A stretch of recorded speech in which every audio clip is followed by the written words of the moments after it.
Écoutez, merci beaucoup de vous être connectés. On va démarrer à l'heure ce webinaire. Donc, on est ensemble pour 1 heure pour vous présenter les enjeux et les bonnes pratiques pour la gestion des absences et des congés. On va commencer par se présenter nous-mêmes. Moi, je suis Mathieu Legrand. Je suis chef de projet RH pour le cabinet de conseil Actiforce et je présente avec Marine. Alors moi, je suis Marine Pinto, juriste en droit social pour le cabinet d'expertise comptable Orcom. Vous avez la possibilité, donc vous êtes en écoute seul, vous avez la possibilité de poser vos questions si vous en avez, donc dans la rubrique questions. Voilà, et on a fait le choix, on va les prendre au fur et à mesure, mais on y répondra en fin de présentation. On gardera 10 minutes ou un quart d'heure pour pouvoir répondre aux questions en fin de webinaire et en fin de présentation.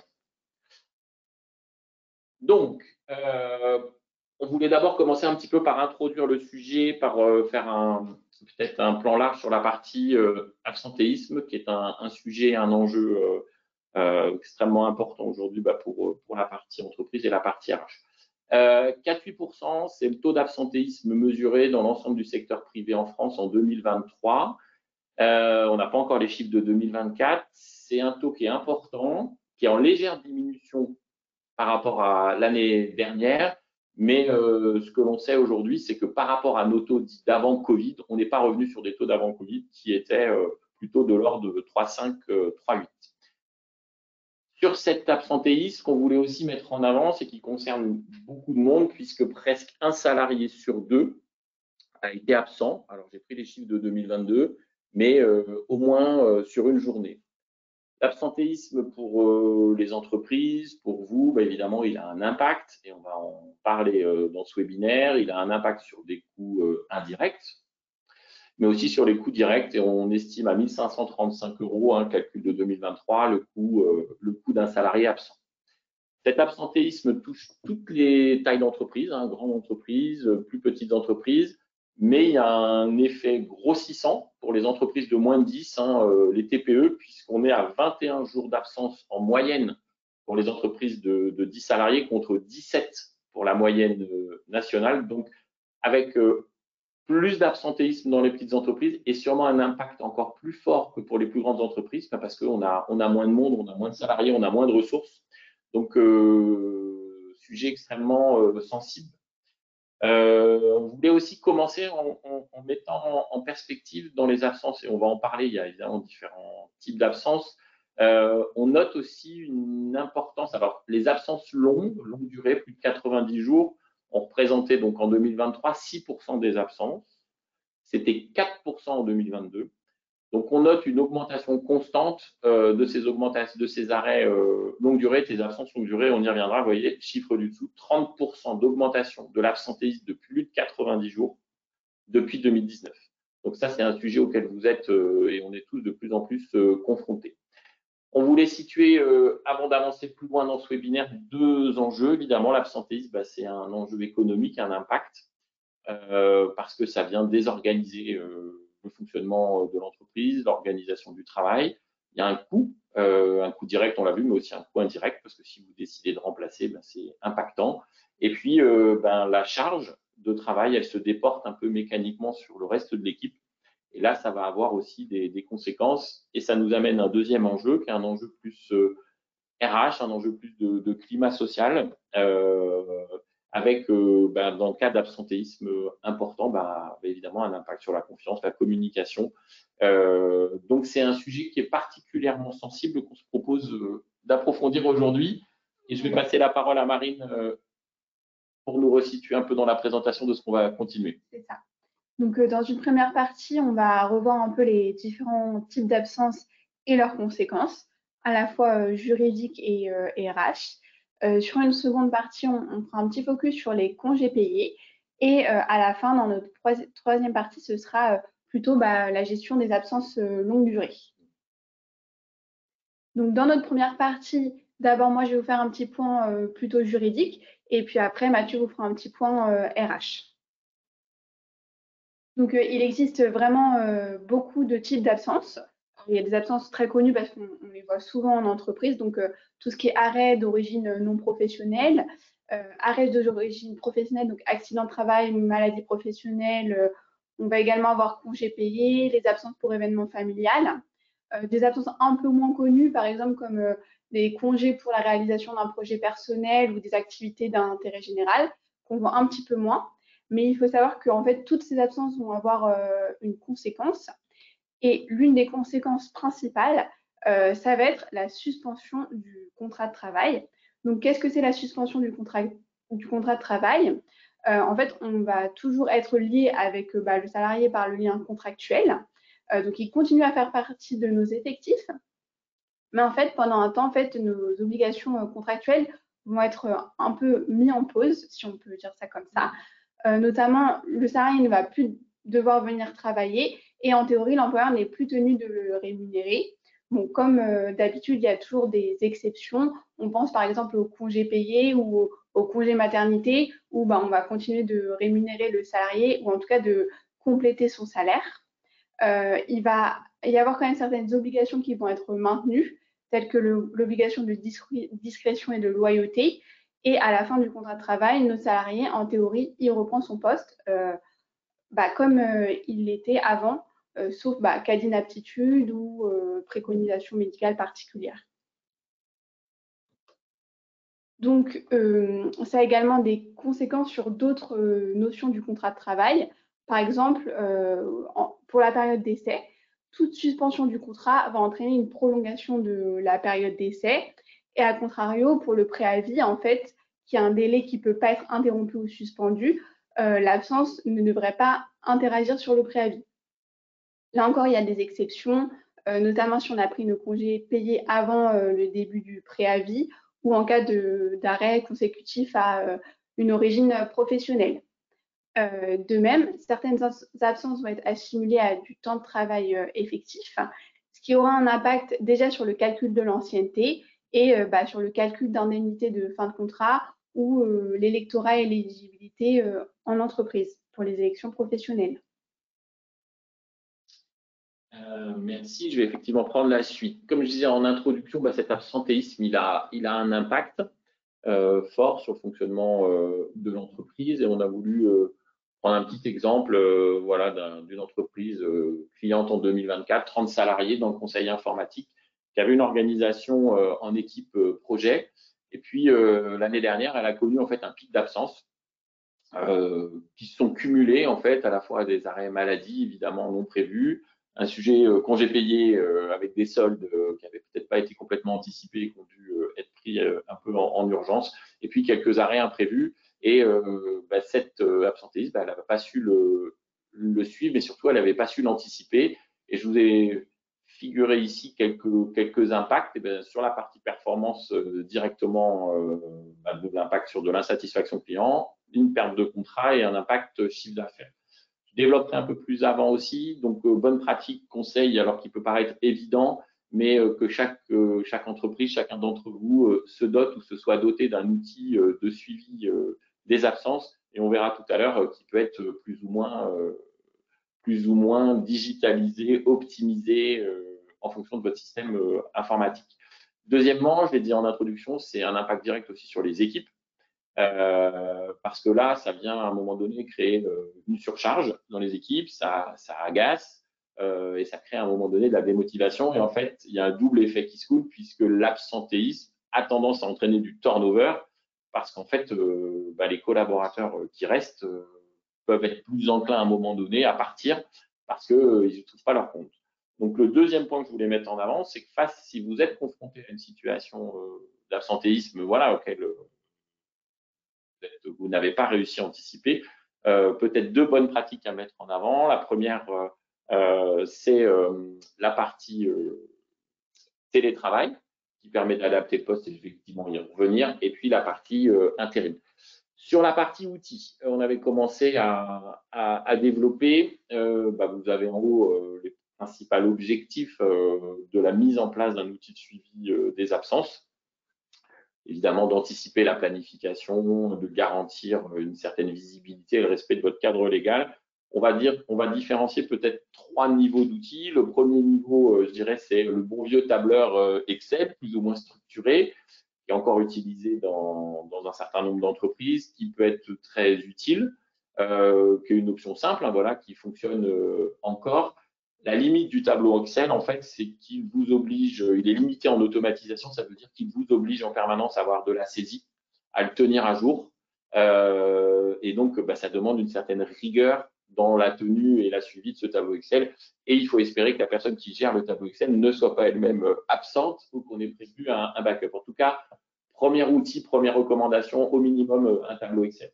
Deuxième préconisation, et celle-ci elle est importante, aller vers la digitalisation, aller vers des solutions digitales pour suivre les congés et les absences à travers des logiciels RH spécialisés. J'ai cité quelques noms, Eurecia, Lucas, Factorial, Payfit, Kelio, et idéalement bah, des logiciels qui sont également des gestionnaires de paye sur lesquels vous avez des modules d'absence qui ont l'avantage de vous permettre d'automatiser et d'intégrer quand les congés, quand l'absence elle est saisie bah, dans le système, elle remonte dans le compteur, elle peut arriver dans le planning et elle peut donner une vision anticipée beaucoup plus rapide. Et voilà, donc peut-être si vous n'avez pas encore basculé sur des logiciels RH spécialisés, posez-vous la question, c'est une tendance très forte et c'est une des meilleures réponses. Et puis un troisième niveau sur des ERP plus consistants, peut-être plus pour les grandes entreprises, où là on va avoir comme SAP ou Workday, on va se connecter sur l'ensemble de l'entreprise. Donc évidemment, pour anticiper, réfléchir à un bon outil, avec des règles claires, et là aussi on va le développer, vous positionner en amont sur les règles de prise de congé, de pause d'absence, de pouvoir, de telle manière, de pouvoir l'anticiper, que ce soit donné pour tout le monde. Il y a l'outil, mais il y a aussi évidemment la partie management. Cet outil, ben, ça s'accompagne.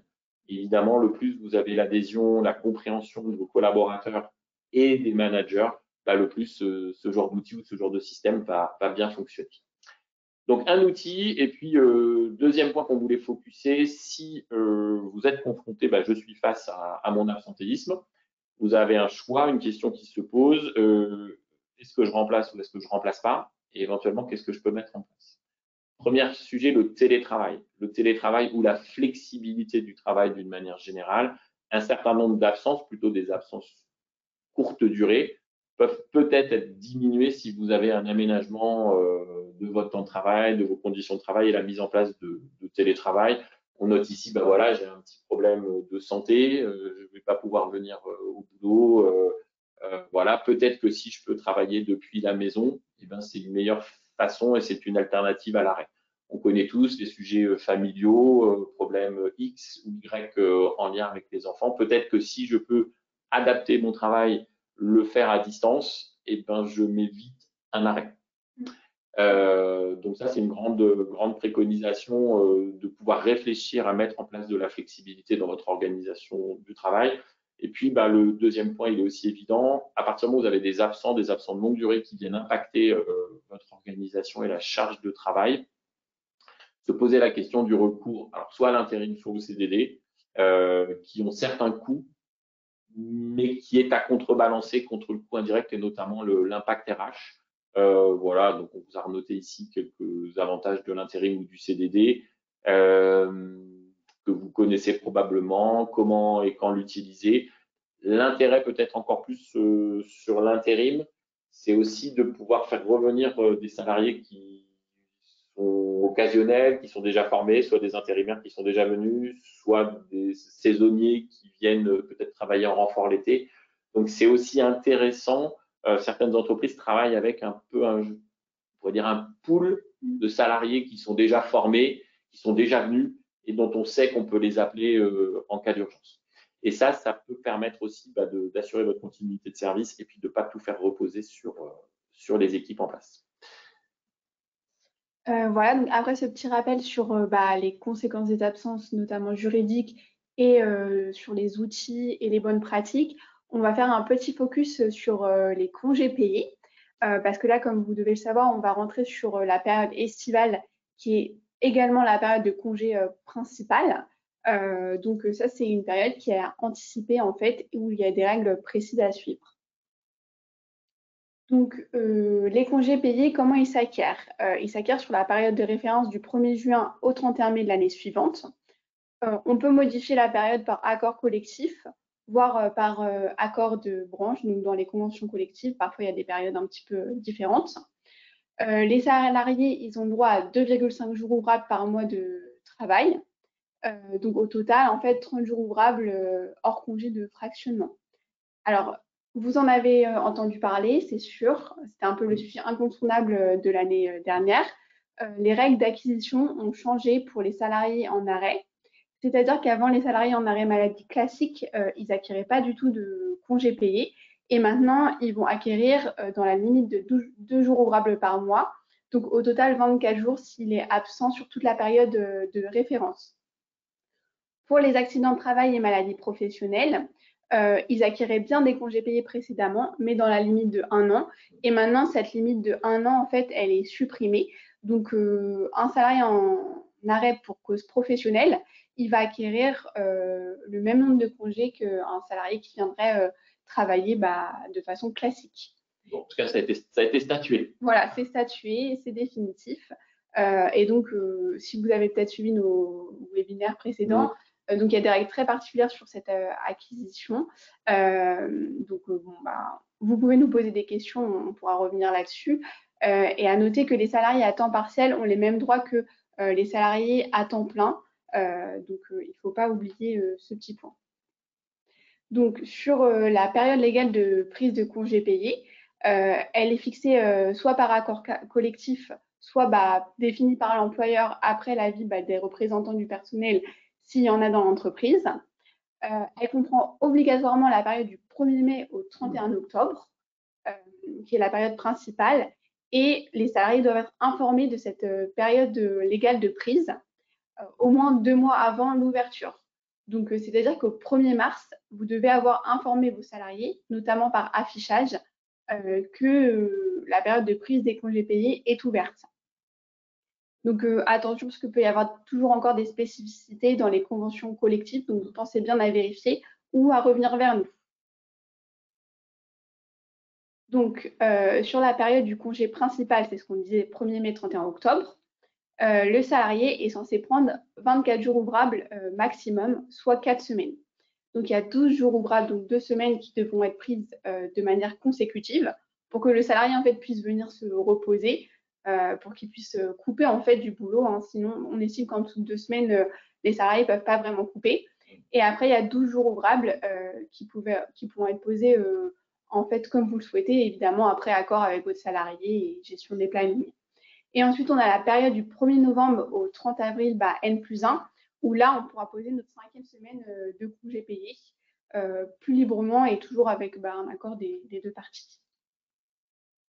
Donc, est-ce qu'il est possible, en fait, de fractionner les congés, les 24 jours ouvrables qui doivent être pris du 1er mai au 31 octobre? Et oui, c'est possible. Seulement, ça va donner lieu à des jours de congés supplémentaires pour fractionnement. Donc, c'est-à-dire que si le salarié il prend entre 3 et 5 jours en dehors de la période principale, il aura le droit à 1 jour ouvrable de congé payé en plus. Et s'il prend au moins 6 jours, il aura le droit à 2 jours en plus de congé payé.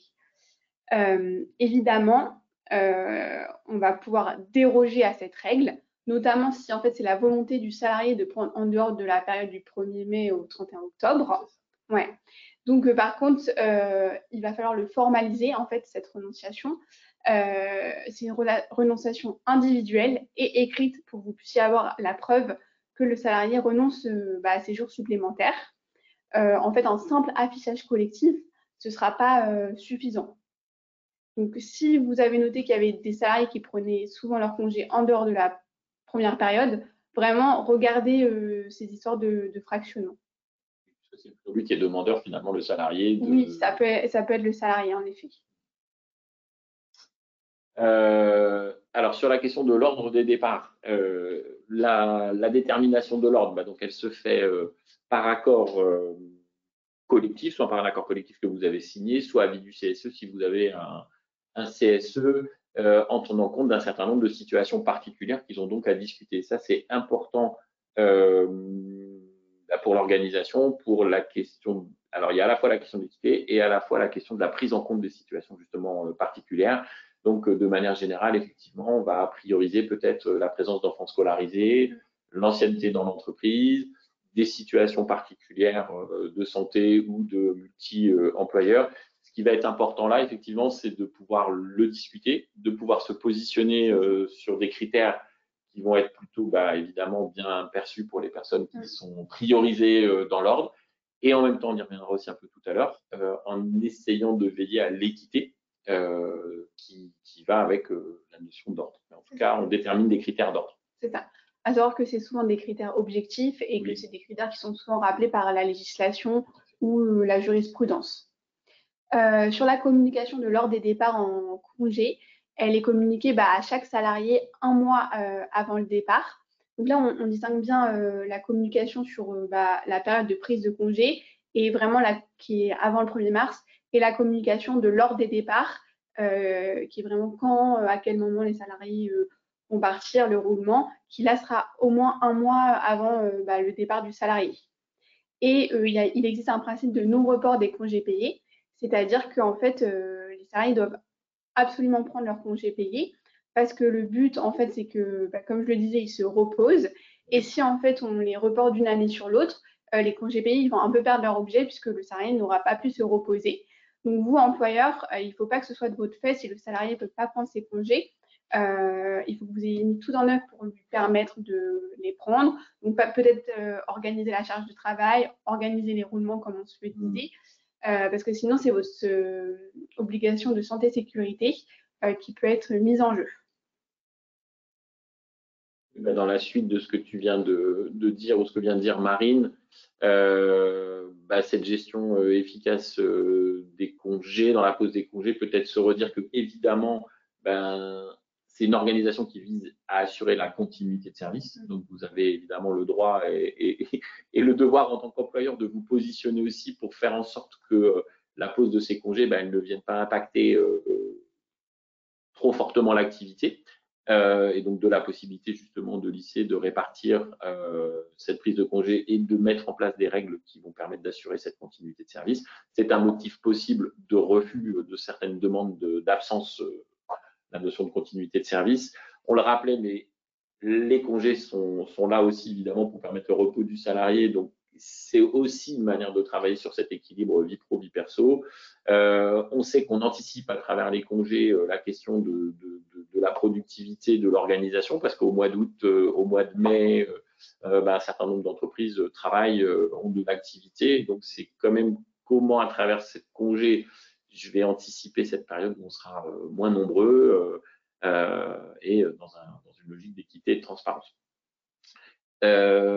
Évidemment, on n'arrête pas de le dire, le sujet il est lié à la planification. Donc, en fonction des règles que vous allez fixer, des calendriers qu'on vient de se donner, c'est d'anticiper, de demander au maximum de pouvoir positionner à l'avance et de valider en avance, de ne pas vous retrouver devant le fait accompli, de devoir valider en dernière minute ou en last minute des congés qui n'ont pas été prévus. Donc, d'avoir peut-être une certaine exigence vis-à-vis de l'anticipation de planification et en même temps faire ça dans le dialogue, d'anticiper les périodes, on en a parlé, où on va avoir des demandes de congés. Le mois de mai arrive, il y a un certain nombre de ponts. Le mois de mai est une période travaillée sur laquelle il y a de l'activité pour les entreprises. Donc, cette planification, elle doit permettre aussi de répartir les périodes de surcharge, de bonnes pratiques ou de remarques qui sont évidentes, mais qu'il faut réussir à organiser.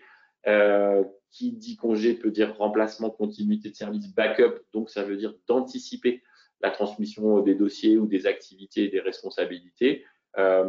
Qui prend la charge de la responsabilité, qui me remplace en mon absence. Et donc, c'est à la fois de l'avoir organisé, peut-être aussi de le communiquer en interne et en externe. Sur les signatures mail, on voit ça de plus en plus. Contacter en mon absence telle personne. C'est un travail important de savoir effectivement qui va prendre en charge en fait les backups. Et donc, la notion de binôme, là aussi, c'est une invitation, une incitation à réfléchir vos postes dans une logique de binomage et de backup, là aussi de telle façon qu'il y ait une vraie continuité de service quand il y a des absences sur des gens qui sont en fait formés sur les postes. C'est un sujet qui peut se travailler en amélioration continue. C'est pour ça qu'on vous incite à une fois peut-être sur le second semestre, une fois passée la période d'été, qui est en général la période la plus forte, d'avoir une analyse, de regarder ce qui a bien marché, ce qui n'a pas bien marché, et de vous positionner. Voilà, si vous avez eu des difficultés, notamment des difficultés opérationnelles, s'il y a des gens qui se trouvent aussi en surcharge, de voir ce qui peut être mis en place de différent pour l'année suivante. Et puis, j'ai pas dit, on avait noté, dans les pratiques qu'on voit se développer, c'est aussi la question du retour, de la réintégration quand on a coupé 3 semaines, parfois plus. Certaines entreprises ont pris le principe de baliser une demi-journée, une journée, peut-être sans réunion, sans rendez-vous, qui est dédié finalement à un retour en douceur, reprendre si c'est des mails, les mails, mais en tout cas de réfléchir aussi ce retour un peu en douceur qui permet aussi de maintenir la coupure pro-perso et évite de gérer peut-être trop en amont pendant ces congés la reprise. Donc, quelques bonnes pratiques. On voulait aussi vous faire un focus. On a prononcé plusieurs fois le mot d'équité. Évidemment que la question des congés, la question des absences, c'est pas simplement un aspect logistique organisationnel. C'est un sujet qui impacte le climat social, l'ambiance, parce qu'effectivement, il vient toucher le ressenti du collaborateur, des salariés, de tout le monde. Et ça peut être à la fois super pour la marque employeur, pour le climat, parce que ça fonctionne extrêmement bien, c'est fluide et c'est perçu comme vraiment adapté et respectueux, mais ça peut être aussi un très fort irritant et qui peut entraîner du désengagement et on l'a vu dès le départ, hein, du turnover et du départ. D'autant que les salariés par rapport à ça, certains vont peut-être exprimer voilà, des frustrations, mais certains ne vont pas le dire. Ils vont être dans un désengagement un peu progressif et si on ne sait pas voir les signaux faibles, eh ben, on perd des collaborateurs et on sait ce que ça a comme impact. Quelques éléments qu'on veut mettre en avant, travailler effectivement sur une charte de congé, définissez des règles, on dit transparentes et compréhensibles par tous, qui est le sentiment qu'on a mis en place des règles équitables avec des règles. Et que si on met des règles, ça veut dire que à certains moments, il faut savoir dire non à des demandes exceptionnelles ou à des demandes particulières, parce qu'on s'est fixé un système de règles et que justement, c'est de les faire respecter. Travailler sur un système d'alternance sur les périodes les plus demandées. Classiquement, si vous avez beaucoup de monde qui veut partir au mois d'août, peut-être qu'au sein d'un service, au sein d'une équipe, une année, c'est des uns et l'autre année, c'est les autres. Là aussi, il faut le faire dans le dialogue, mais c'est à vous aussi, employeur, d'amener ce type de solution et de ne pas attendre d'être un peu au pied du mur pour réagir. Une rotation équitable, c'est dans la continuité précédente, et surtout un petit focus sur cette équité, elle concerne tous les niveaux hiérarchiques, elle concerne en fait tout le monde dans l'entreprise, et ça peut parfois créer des frustrations quand on vous impose des périodes de prise de congé qui ne vous arrangent pas forcément, et que vous avez l'impression que pour certains, c'est quand ils le souhaitent. Donc c'est important d'être vigilant en tout cas sur cette partie équitable et on voulait mettre un focus évidemment sur les managers ou les responsables, les chefs d'équipe, parce que cette équité, elle se joue dans la communication, dans la capacité à expliquer pourquoi il y a certaines règles, pourquoi telle ou telle personne à un moment donné on a fait tel choix, et de pouvoir aussi expliquer, entendre s'il y a des frustrations et de pouvoir désamorcer des tensions. Donc c'est un gros enjeu, anticipez-le, organisez-le et puis essayez de communiquer de manière assez claire les règles qu'on met autour. Et puis si ça marche bien, c'est plutôt un booster de votre marque employeur. Exactement. Donc, on a vu que la gestion des congés payés, c'était pas un sujet très facile, mais il y a quand même un sujet qu'on pourrait peut-être considérer un peu plus difficile pour des questions parfois même personnelles. Oui, puisque les congés, c'est un peu le tout venant, voilà, c'est habituel, et là, effectivement, on rentre dans des sujets plus lourds. Qui est la gestion des absences longue durée. Donc, déjà, on va voir, nous, tout ce qu'il y a en place pour la gestion des absences d'un point de vue légal. Et puis peut-être d'un point de vue plus humain, ce qu'on peut mettre en place pour ces personnes qui reviennent après de longues absences. De plusieurs années parfois. Oui, exactement. Donc tout d'abord, en pratique, savoir quand intervient la fin de suspension de l'absence, c'est très important. Donc ça va dépendre si on va avoir une visite de reprise obligatoire ou non. Si on a une visite de reprise, la fin de suspension du contrat de travail interviendra après la visite de reprise. Donc, la visite de reprise, elle est prescrite après un congé maternité, après une absence pour cause de maladie professionnelle, après une absence d'au moins 30 jours pour accident du travail et après une absence d'au moins 60 jours pour cause de maladie ou d'accident non professionnel. Attention pour le dernier point, parce qu'avant, en fait, le délai était de 30 jours et c'est pour les arrêts à compter du 1er avril 2022 où là, en fait, le délai est de 60 jours pour la visite de reprise. Et ça, c'est toujours pas, c'est pas évident de se repérer dans toutes ces choses. Exactement. Si il n'y a pas besoin de visite de reprise parce que vous ne rentrez pas dans un des cas précédemment cités, à la fin de la suspension, ce sera à la fin de l'arrêt et le salarié réintégrera son poste comme précédemment, ce qui est en fait la solution la plus souhaitable du coup. Alors, on voulait revoir effectivement quelles sont les obligations légales et les différentes prises de contact qu'on peut avoir avec le salarié, l'employeur et la médecine du travail. Premier sujet, la visite de pré-reprise. L'objectif de ces démarches, c'est d'anticiper la question du retour et d'essayer de se poser la question du retour et de commencer à préparer le sujet.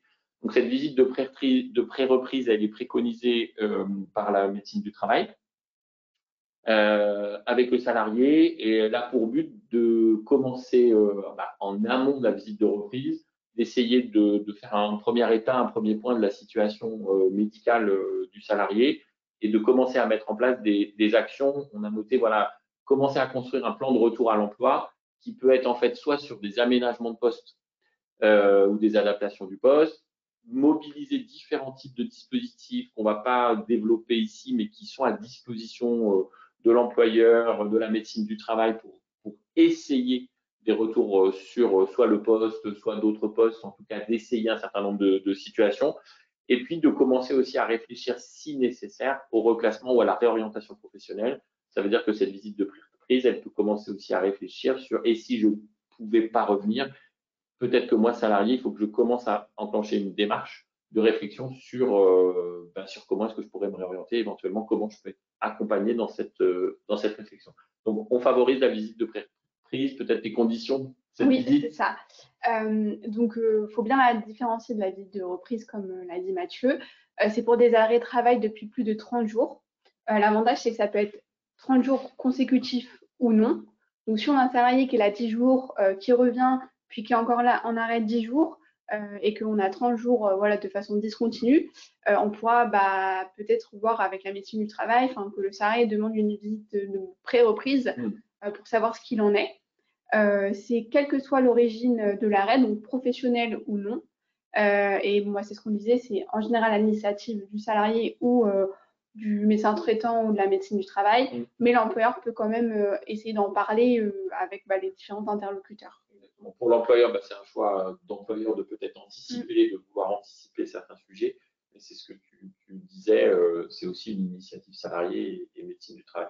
À la différence peut-être du rendez-vous de liaison qui s'applique dans d'autres conditions qu'on va représenter, mais le rendez-vous de liaison est plus à l'initiative de l'employeur vis-à-vis du salarié. Et donc là, on a cette obligation, si ce rendez-vous de liaison se fait ou est proposé, d'informer la médecine du travail. Et là aussi, c'est initiative employeur de pouvoir garder le contact, se parler pendant l'arrêt et commencer là aussi, de la même manière, à réfléchir ensemble, mais aussi côté employeur, à la situation et peut-être commencer à se projeter et mettre en place des actions qui seraient adaptées, encore une fois, en vue d'une reprise ou s'il n'y avait pas de reprise, on va en parler, de pouvoir se projeter. Donc, rendez-vous de liaison à l'initiative de l'employeur. C'est ça. Là, ça va être par contre pour des arrêts de travail de plus de 30 jours calendaires. Par contre, c'est quelle que soit l'origine de l'arrêt, donc ça c'est bien. Et puis, comme on disait, donc on va informer le salarié du rendez-vous de liaison. Il est libre, oui ou non, d'accepter.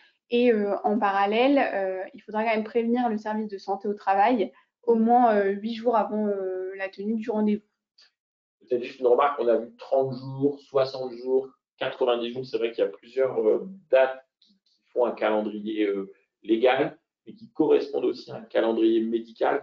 30 jours, en fait, on estime qu'à partir de 30 jours, la personne, le salarié, commence à être en désinvestissement professionnel et on sait que si on ne mène pas d'action dans les 30 premiers jours, le risque en fait de non-retour est plus important. Donc c'est vrai que c'est une manière de dire, malgré qu'on soit en arrêt, gardons le lien, maintenons un lien entre le salarié et l'employeur et essayons d'anticiper des actions pour pouvoir prendre les meilleures dispositions pour prendre les décisions qui vont s'imposer, qui vont être soit un retour, soit pas un retour. C'est ça. Donc maintenant qu'on a vu le rendez-vous de pré-reprise et le rendez-vous de liaison qui ne sont pas obligatoires, on va s'intéresser au rendez-vous de reprise qui lui est obligatoire quand vous remplissez les conditions que j'avais précédemment citées tout au début. Qui doit organiser le rendez-vous de reprise? Ça va être l'employeur. C'est à son initiative. Si le salarié s'aperçoit que l'employeur n'a peut-être pas pris les mesures nécessaires, il pourra lui faire la demande en fait pour lui rappeler qu'il y a ce rendez-vous à faire, voire contacter directement la médecine du travail pour dire que voilà, potentiellement il y a le rendez-vous à organiser. Quand est-ce qu'on prend contact pour organiser le rendez-vous? C'est dès qu'on a connaissance de la fin d'arrêt. Donc, c'est-à-dire que si vous savez que, par exemple, votre salarié est en arrêt jusqu'au 30 janvier, il va falloir contacter un petit peu en amont la médecine du travail pour organiser le rendez-vous au 30 janvier. Ce qui peut être un peu compliqué en pratique parce que parfois on a des prolongations qui interviennent vraiment du jour pour le lendemain. Donc là, il faudra peut-être annuler le rendez-vous, voire discuter avec la médecine du travail comment on peut s'organiser dans ce cas-là. Dans tous les cas, la visite de reprise doit avoir lieu le jour de la reprise ou au plus tard dans les 8 jours à compter de la reprise du travail. Faut-il obtenir un rendez-vous à la médecine du travail? Oui, voilà, c'est ça. J'y viens. S'il n'y a pas de visite, si c'est en raison du comportement du salarié, c'est peut-être qu'en fait, il n'a pas l'intention de peut-être revenir. Donc, on pourra partir potentiellement sur un licenciement pour cause réelle et sérieuse. Alors, évidemment, il faut avoir essayé plusieurs fois de réaliser le rendez-vous. C'est pas dès qu'il vient pas, hop, on licencie. Voilà, c'est ça. Si c'est par la faute de l'employeur, peut-être parce qu'il n'a pas anticipé ou qu'il a juste oublié le rendez-vous de reprise, là, c'est pareil, ça va être votre obligation de santé-sécurité qui va être mise en jeu. Potentiellement, on peut vous demander des dommages et intérêts et c'est surtout un rappel de salaire. C'est-à-dire que le salarié n'a pas pu reprendre son travail par votre faute. Et en échange, vous allez devoir en fait lui payer ses salaires.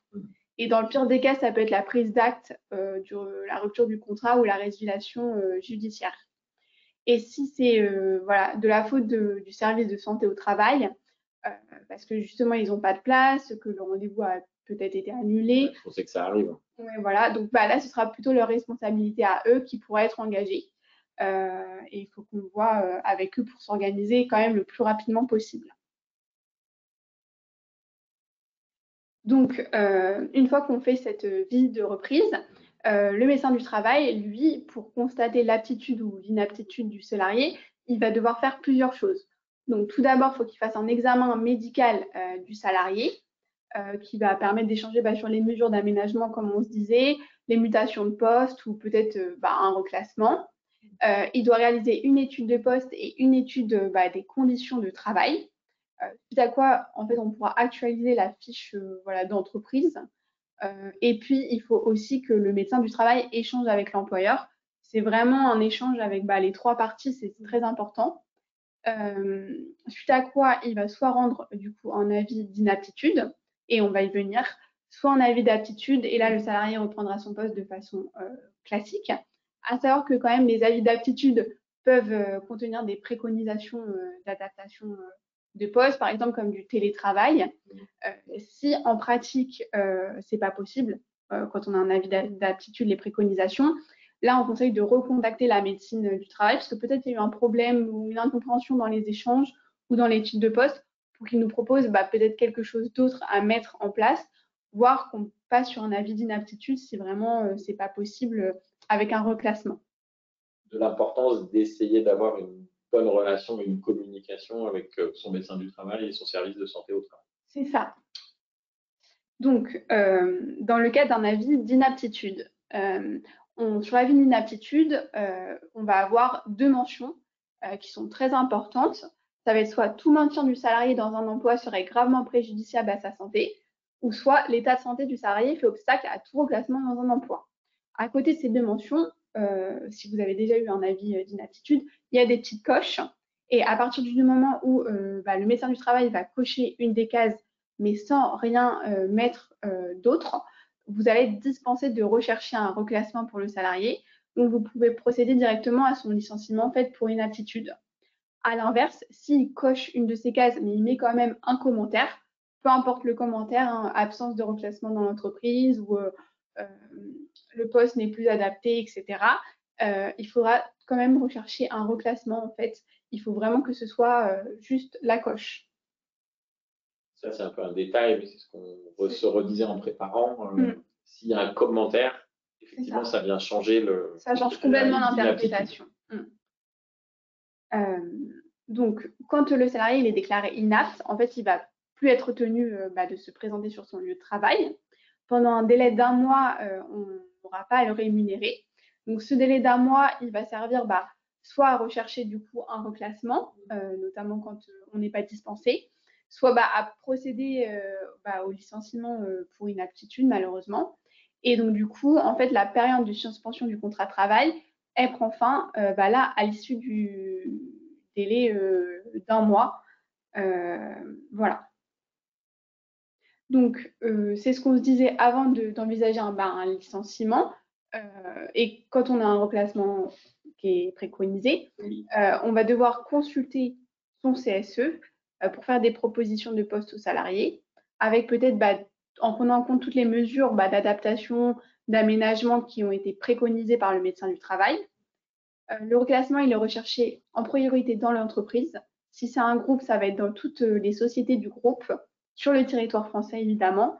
Et en fait, là, on pourra enclencher le licenciement quand le reclassement est impossible ou que du coup, le salarié a refusé toutes nos propositions. C'est un point aussi important sur la partie reclassement. Effectivement, ça peut être dans l'entreprise d'établissement, mais faisant partie d'un groupe sur l'ensemble des postes du groupe en fonction du périmètre en France. Et après, il faut qu'il le refuse effectivement dans le cas où il ne souhaite pas. Mais... Voilà. Et donc, vous, il faut bien garder la preuve quand même que vous avez fait ces démarches de recherche de reclassement, notamment si vous faites partie d'un groupe, que vous ayez envoyé des messages aux autres sociétés du groupe en expliquant la situation, avec tout ce qui est préconisation, etc., du médecin du travail. Avant que je prenne le relais sur cette partie-là, on voit, et c'est ce que tu viens de présenter, que c'est vrai qu'on est sur des sujets sensibles, complexes, parce qu'il y a beaucoup d'acteurs, d'intervenants, il y a beaucoup de spécificités. Et c'est là où, si vous avez ce genre de situation, c'est intéressant ou important d'être accompagné, ou en tout cas de vous faire accompagner pour sécuriser aussi juridiquement ce genre de processus qui sont des processus où il y a de l'enjeu. On voulait terminer sur une dernière partie sur ce webinaire, sur une partie peut-être un peu plus humaine, où on a regardé jusque-là la partie juridique, la partie organisationnelle.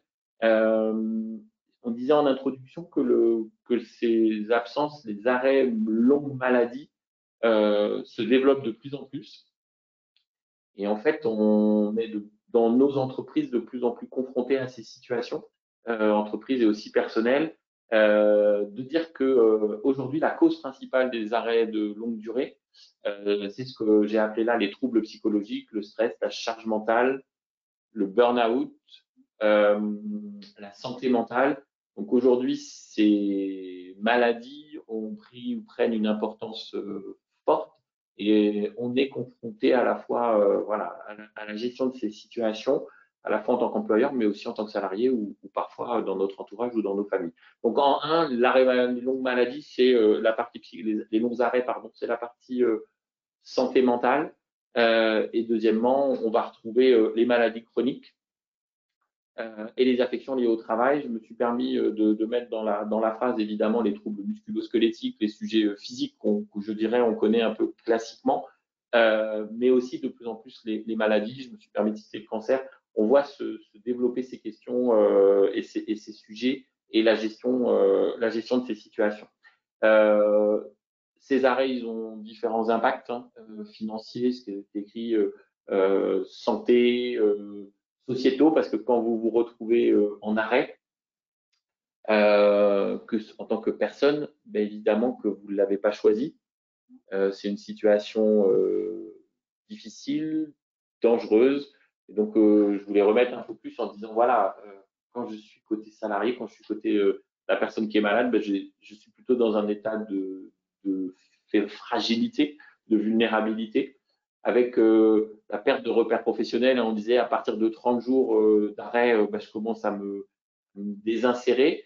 Et c'est là où on s'aperçoit que le travail est extrêmement important dans la construction bah, des rythmes de vie. La fragilité, elle est renforcée par une forme de peur du jugement parce qu'en fait, les autres me regardent. Et voilà, j'imagine que qu'est-ce qu'ils vont penser de moi, de culpabilité parce que je laisse aussi mes collègues, je laisse les autres et ben, j'y peux rien. Et en même temps, voilà. Et puis, j'ai voulu noter aussi le regard des autres sur l'arrêt et la maladie. Bah oui, peut-être certains, je me dis, ben, ouais, qu'est-ce qu'ils sont en train de penser? Ils sont en train de penser que je suis chez moi. Voilà, est-ce qu'ils comprennent? Et puis, la maladie, c'est un sujet qui peut faire peur. Donc, finalement, mes collègues, voilà, qu'est-ce qu'ils pensent de tout ça? Et c'est de resituer que ben, c'est une situation qui est évidemment une situation très particulière et une situation de fragilité. À droite, quelques tips, je veux bien qu'on remonte quand même, pardon, pour quelques éléments qui peuvent aider en fait le retour du salarié. Euh, Ce qui va aider, c'est quand même, et on va voir la manière, la communication et de sentir qu'il y a déjà de la part de l'employeur et idéalement des collègues une certaine forme de confiance dans le fait qu'à un moment donné, le salarié va savoir aussi si lui se sent capable de revenir. Et c'est peut-être lui aussi qui va nous indiquer la meilleure manière de le faire en termes d'adaptation. Donc, c'est de sentir la confiance. Après, évidemment, ben, c'est d'essayer de travailler clairement sur la manière dont il va reprendre, l'aménagement des tâches, l'aménagement des objectifs, parce que c'est pas que des jobs ou des tâches que je peux faire différemment, c'est aussi peut-être ma performance, au moins dans un premier temps, qui va être différente et peut-être qu'il faut revoir à la baisse certains objectifs. Avoir en tête que quand on a le retour d'un salarié qui a été arrêté longtemps, ben, il lui faut aussi du temps pour reprendre en compte tout ce qui s'est passé, les évolutions, et donc il faut prévoir un temps dans le planning, ben, il y aura des temps pour pouvoir se réimmerger. Un gros sujet qui peut être travaillé en amont, la question des besoins de formation, est-ce qu'il y a besoin de former, de reformer, de se remettre à niveau. Donner la recommandation aussi d'avoir un interlocuteur qui est plus particulièrement dédié au suivi du retour.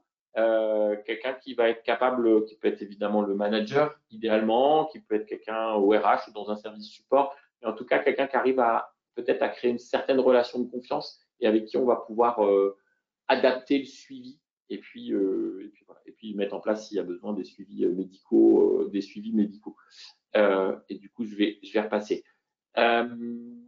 Avoir une petite pensée pour les équipes, parce qu'évidemment, quand quelqu'un est en arrêt, bah, c'est aussi l'équipe qui se retrouve déséquilibrée. C'est ce qu'on disait avec de l'impact sur la charge de travail, des questions parfois de sens. Qu'est-ce qui se passe vraiment? Est-ce que la personne va revenir?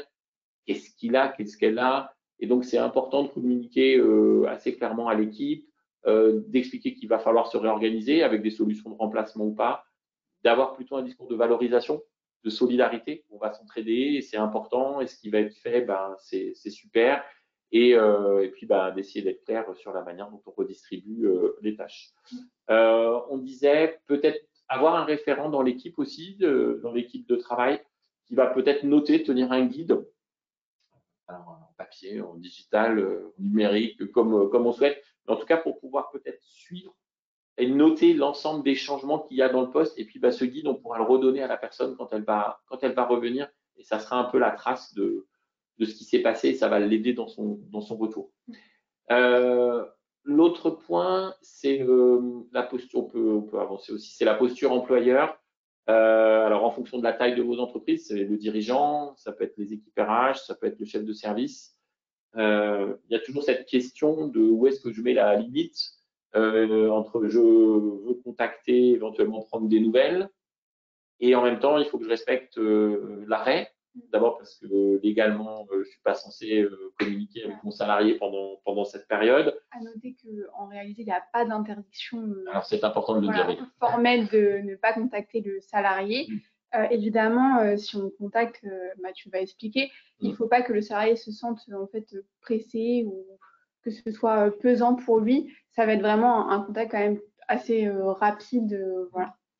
Et c'est ça, donc c'est pour ça qu'il y a une dimension subjective. En fait, on pourrait partir du fait du salarié, est-ce qu'il se sent effectivement, est-ce que c'est plutôt, il trouve ça plutôt, voilà, c'est une forme de reconnaissance, il va apprécier qu'on lui montre qu'il y a une marque d'intérêt, ou est-ce qu'au contraire, il va le prendre comme une intrusion? Et à partir de ce moment-là, ben là, on est sûrement du mauvais côté. Donc, la recommandation, elle peut être assez simple, hein. Si vous voulez prendre des nouvelles, c'est tout à fait possible, et je vous incite à marquer voilà, de prendre des nouvelles ou en tout cas d'essayer d'être en contact, mais de plutôt privilégier, on dit, le mail ou le SMS que le téléphone. Le téléphone est un peu plus intrusif, laisser un message sur répondeur, c'est un peu plus gênant. Moi, je trouve que le SMS est très bien. Et ce qu'on dit, voilà, c'est de dire laisser la porte ouverte. Voilà, je suis disponible si tu veux échanger, on vient prendre de tes nouvelles. Si tu le souhaites, tu peux me contacter quand tu ressens le besoin. Voilà, quelque chose de cet ordre-là. On peut faire un rendez-vous de liaison, vu que voilà, c'est une possibilité légale maintenant.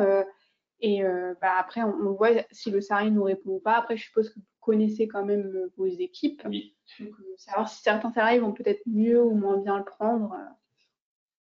Moi, je trouve qu'un manager se doit, sur un arrêt longue durée, de prendre des nouvelles de son collaborateur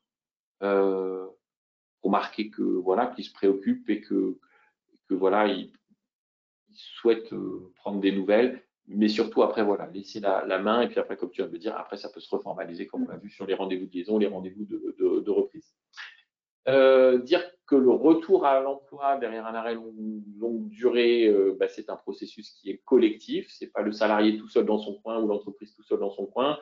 On vous a matérialisé un certain nombre d'acteurs. C'est l'employeur à travers le dirigeant, les RH, les partenaires à travers le CSE qui vont réfléchir, préparer la meilleure manière de faire ce retour. Ça se fait en lien avec le manager d'équipe et l'équipe, parce qu'en fait, une des choses qui favorise ou qui défavorise la réussite des retours, c'est aussi la réintégration dans l'équipe, qui parfois peut être dure, voire très dure. Et donc aussi, c'est d'essayer de créer les conditions avec le responsable d'équipe, avec l'équipe, d'un retour qui est plutôt accueillant et à mettre en place avec le salarié. On a mis des bulles à l'extérieur pour matérialiser qu'il y a des partenaires sur lesquels on peut s'appuyer, on doit s'appuyer. La médecine du travail, on en a parlé. La GFIP, à partir du moment où on a des sujets TH, handicap. Et puis, vous pouvez vous faire accompagner de différentes façons par des cabinets conseillers en RH sur l'aménagement des postes, sur une partie plus bilan de compétences. Et puis, je voulais profiter de ce webinaire pour mettre en avant, je l'ai mis en bas à droite, Avenir Actif. Avenir Actif, c'est les dispositifs qu'on appelle conseils en évolution professionnelle, qui sont des dispositifs gratuits, accessibles pour les salariés, y compris en arrêt de travail, et qui permettent de travailler sur un projet professionnel. Et on voit que dans ce dispositif Avenir Actif, CEP, un certain nombre de gens qui viennent en fait questionner sont des personnes en arrêt qui veulent anticiper un repositionnement professionnel. Vous n'avez pas d'obligation de préconiser le CEP, mais je vous le mets dans l'oreille, c'est un dispositif qui, à mon avis, est intéressant et qui permet d'anticiper pour le salarié sa réorientation ou sa reconversion. Absolument. Quand on accueille pour un retour, c'est effectivement intéressant de construire un parcours de réintégration ou un plan de reprise. Là, on a balisé quelques étapes importantes, un entretien de retour et pas de retout.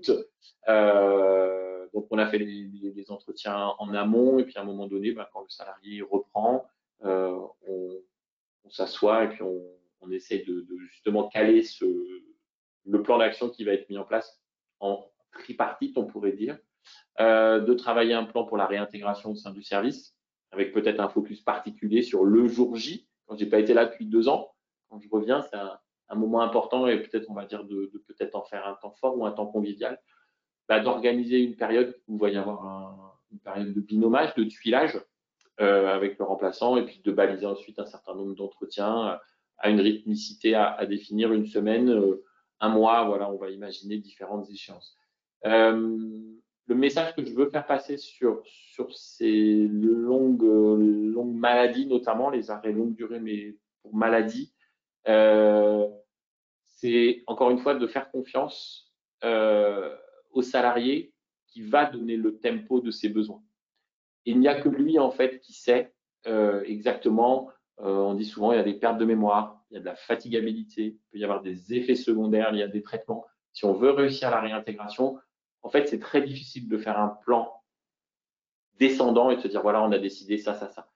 Il faut accepter, c'est une forme de flexibilité et une forme d'adaptation et faire confiance au dialogue.